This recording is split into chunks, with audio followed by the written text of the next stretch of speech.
যারা ধর্ষণ করছে, যারা ধর্ষণকে শেল্টার দিচ্ছে, তাদেরকে অতি দ্রুত আইনের আওতায় এনে তাদেরকে ফাঁসি কার্যকর করতে হবে। বাঁকুড়ার ছাত্র সমাজকে চিনে রাখেন, এরা জীবন দিতে কিন্তু কার্পণ্য করে না। আজ এই শাহবাগ থেকে দাঁড়িয়ে স্পষ্ট ভাবে বলে দিতে চাই, যারা এই ধর্ষণের মতো নেককারজনক কাজের সাথে জড়িত তাদের দ্রুত ফাঁসি কার্যকর করবেন। আর যদি কখনো দূষণের মতো দুঃসাহসকেও দেখাতে চাই, তাদেরকে প্রকাশে ফাঁসি দিয়ে তাদের আইনের আওতায় এনে তাদেরকে ফাঁসি দিবেন। সবাইকে ধন্যবাদ জানাচ্ছি। আসসালামু আলাইকুম। আজকে আমরা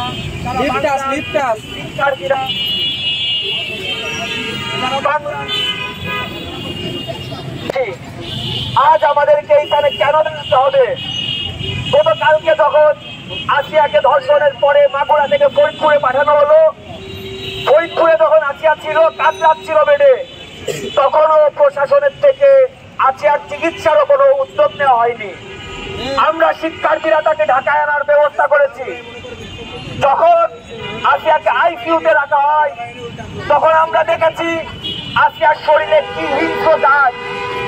একটা মানুষ কিভাবে মাত্র 8 বছরের একটা বাচ্চাকে এত নৃশংস ভাবে, এমন অমানবিক ভাবে ধর্ষণ করতে পারে? আমরা প্রতিনিয়ত সুশীলতার গল্প শোনাই।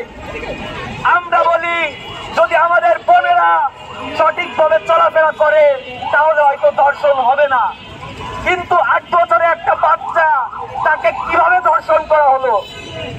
যখন আসিয়ার এই বিচারের জন্য মাগুরার ছাত্র জনতা এবং সকল স্তরের লোকেরা থানার সামনে বিক্ষোভ করছিল, সেনাবাহিনী ওই মুহূর্তে তাদেরকে লাঠিচার্জ করে। সেনাবাহিনীর ভাইদের আমি বলবো, আপনারা কি বাংলাদেশের সেবক নাকি ধর্ষকের সেবক? একজন ধর্ষকের প্রকাশ্যে ফাঁসি হওয়া উচিত ছিল না? আমরা এর আগে দেখেছিলাম একজন ধর্ষককে প্রকাশ্যে র্যাবে ক্রস ফায়ার করেছিল।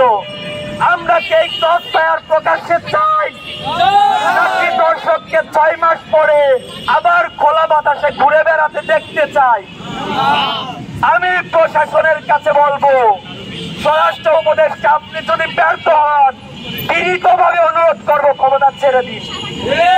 আমাদের এমন অনেক উপদেষ্টা আছে যারা দেশকে সঠিকভাবে পরিচালনা করতে পারবে, আপনি ব্যর্থ হলে ছেড়ে দিন। প্রশাসনের কাছে অনুরোধ করব, আপনারা কঠোর ব্যবস্থা নিন, ধর্ষকের প্রকাশ্য শাস্তির ব্যবস্থা করুন।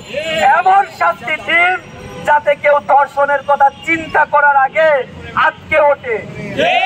বোনেরা যাতে রাত 2টার দিকে বের হতে গেলেও ভয় না পায় যে আমাকে আবার ধর্ষণ হতে না হয়।